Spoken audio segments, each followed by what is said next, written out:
मैं doctor Deepak Singh, allied science specialist. आज हम टॉपिक डील कर रहे हैं सर्जरी का। एक इम्पोर्टेंट पार्ट है सेलुलाइटिस। सेलुलाइटिस किसको बोलते हैं?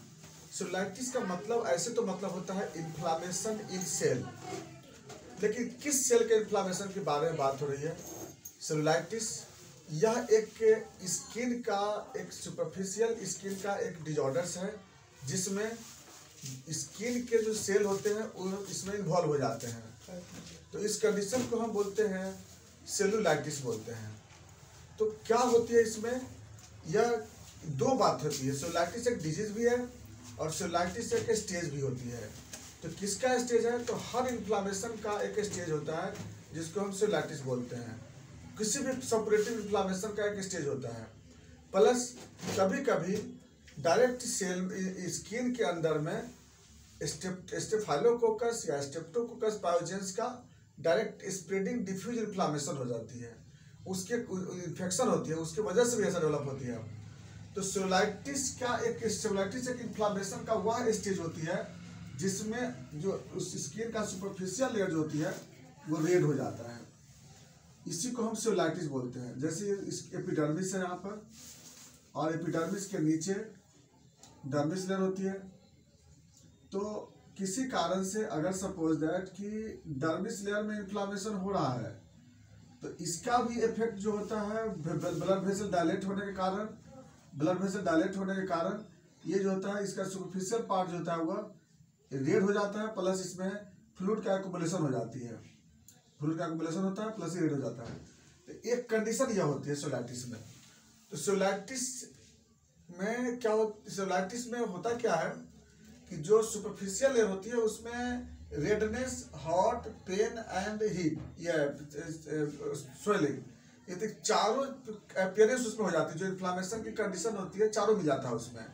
तो सेलुलाइटिस है भी इन्फ्लामेटरी स्टेज। अब इसका कॉज क्या है? इसका मेन कॉज आता है किसी बैक्टीरिया का वहाँ पर स्प्रेड हो जाना, किसी टॉक्सिन का चला जाना वहाँ पे, या फिर किसी फ्रिक्शन से है, फिजिकल इंजुरी से है, कोई ट्रॉमा से है, उसके वजह से भी वहाँ पर लाइसोसोमल सब्सटेंस वहाँ पर रिलीज हो जाते हैं, जिसके कारण यहाँ पर इन्फ्लामेटरी प्रोसेस स्टार्ट हो जाती है। तो डायरेक्ट बैक्टीरिया भी आ सकता है, या फिर फिजिकल एजेंट के कारण, फिजिकल इंजुरी के कारण विजन वाली यहाँ पर डायरेक्ट ट्रॉमा हो गया, तो उस कंडीशन से भी कुछ देर के बाद एरिया जो होता है, जिस एरिया पे ट्रॉमा होती है वहाँ पर रेड हो जाती है। जैसे मान लीजिए कोई पिन चला गया हो अंदर में, कोई ब्लेड चला गया हो, तो उसके बाद क्या होता है वहाँ पे भी एरिया में क्या होता है, वहाँ पर रेड हो जाता है। तो इसके कारण भी वहाँ पर क्या होता है, एरिया रेड, स्वेलन, पेन और हीट वहाँ पर डेवलप कर जाती है। तो ये था, इसको क्या बोलते हैं हम लोग? सेलुलाइटिस बोलते हैं। अब जो बात आती है इसका सिम्टम क्या होता है? सिम्टम में होता है इसमें जो जिस एरिया में सेलुलाइटिस होती है उस एरिया में पेन होता है, वहाँ पर स्वेलिंग होती है, वहाँ पर हीट होता है, वहाँ पर रेड हो जाता है। तो रेड क्यों हो जाता है? ब्लड वेसल के डायलेट होने से। पेन होता है यहाँ पर पेन प्रोड्यूसिंग सब्सटेंस को लिबरेट होने के कारण। जैसे टिश्यू डैमेज होंगे तो वहाँ पर ब्रेडिकाइन बनेंगे, प्रोस्टाग्लैंडिन बनते हैं। स्वेलिंग होती है वहाँ पर इफ्यूजन होने के कारण, एक्सुडेशन होने के कारण।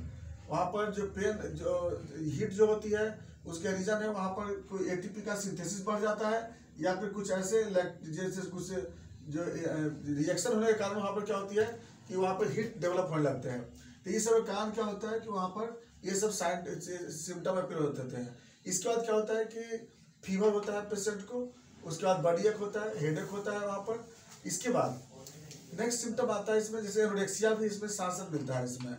इसके बाद इसका एक बहुत अच्छा कैरेक्टर क्या है कि इस सेलुलाइटिस स्टेज तब तक होता है जब तक कि उसमें पस नहीं बनता है, एब्सिस नहीं बनता है, क्योंकि इसमें इसका मेन कैरेक्टरिस्टिक फीचर भी है कि सेलुलाइटिस हम तभी तक बोलेंगे जब तक कि उसमें एब्सिस नहीं बनता है। क्योंकि एब्सिस जैसे ही बन जाता है या पस बन जाता है, फिर वो स्टेज सेलुलाइटिस स्टेज नहीं रहता है। जैसे कि बॉयल्स में भी देखे थे हम लोग, कि बॉयल्स में देखे थे कि बीच में जो था वह सेंटर में, भले ही वह सेंटर में नेक्रोसिस टिश्यू था, लेकिन सराउंडिंग एरिया जो था वह कैसा था, वहाँ पर रेड था। तो जब तक वो रेड है तब तक सेलुलाइटिस स्टेज है। और सेलुलाइटिस स्टेज है इसका मतलब कि वहाँ पर वेसल डायलेट है, वहाँ पे कभी भी किसी भी तरह का सर्जिकल अप्लाई नहीं करते हैं। क्योंकि सर्जिकल अप्लाई कर देंगे तो क्या हो जाएगी, बैक्टीरिया स्प्रेड कर जाएगी बॉडी में और इन्फेक्शन फैल जाएगी बॉडी में। सेप्टिसेमिया हो सकती है, पायमिया हो सकता है, टॉक्सेमिया हो सकता है इस पेशेंट को। लेकिन वही है कॉम्प्लिकेशन, सेलुलाइटिस का मेन कॉम्प्लिकेशन क्या है? अब्सेस बन जाना, क्योंकि वहाँ पे अब्सेस बनता है। तो इसका अगला स्टेज भी होती है अब्सेस फॉर्मेशन। लेकिन सेलुलाइटिस स्टेज में कोई भी अपसेस फॉर्मेशन वहाँ नहीं होती है, पस नहीं बनता वहाँ पे, क्योंकि यह एक प्रीवियस स्टेज होती है किसी भी सपोरेटिव इन्फ्लामेशन का प्रीवियस स्टेज होती है। इन्वेस्टिगेशन टीएलसी करेंगे, बढ़ा हुआ मिलेगा टोटल काउंट, डीएलसी में न्यूट्रोफिलिया मिलेगा, और ऐसे उसके और दूसरा इन्वेस्टिगेशन कराना चाहिए तो ब्लड शुगर के खिलाफ जांच करा के देख सकते हैं इसमें। और ऐसे हम लोग जो जनरल एग्जामिनेशन जो करते हैं सोलाइटिस का, तो सोलाइटिस अधिकांशतः जो होता है वह जनरली आपको पैर में, एक्सट्रीमिटीज में या हैंड में मिलता है। ज़्यादातर केस में यहीं पर सोलाइटिस स्टेज देखने को मिलता है। और बाकी लोग मैनेजमेंट क्या करते हैं सोलाइटिस में, तो वहाँ पर जनरली कोल्ड अप्लाई करते हैं, क्योंकि अगर ज़्यादा हॉट अप्लाई करेंगे तो पस बनने का टेंडेंसी ज़्यादा बढ़ सकता है। क्योंकि सोलाइटिस स्टेज में चाहते हैं तो सोलाइटिस स्टेज में किसी भी इन्फेक्शन को चाहेंगे तो रोक सकते हैं, वहाँ पर आगे वहाँ पर पस बनने से रोक सकते हैं, सपुरेशन होने से रोक सकते हैं, नेक्रोसिस टिश्यू होने से रोक सकते हैं। तो सोलाइटिस स्टेज में हम चाहें तो कोल्ड अप्लीकेशन करके उसके नेक्स्ट कॉम्प्लिकेशन को हम लोग प्रिवेंट कर सकते हैं, रोक सकते हैं। ये था मेरा सोलाइटिस। अब इसके बाद इसमें जो मेडिसिन आता है होम्योपैथी मेडिसिन, इसमें हम लोग बेलाडोना चलाते हैं या फिर इसमें हम लोग सलीसर चलाते हैं।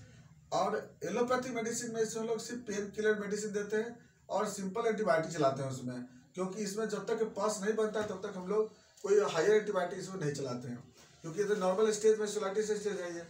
यही था मेरा सोलाइटिस। बाकी बातें हम लोग फिर चलते हैं नेक्स्ट वीडियो में। थैंक्स।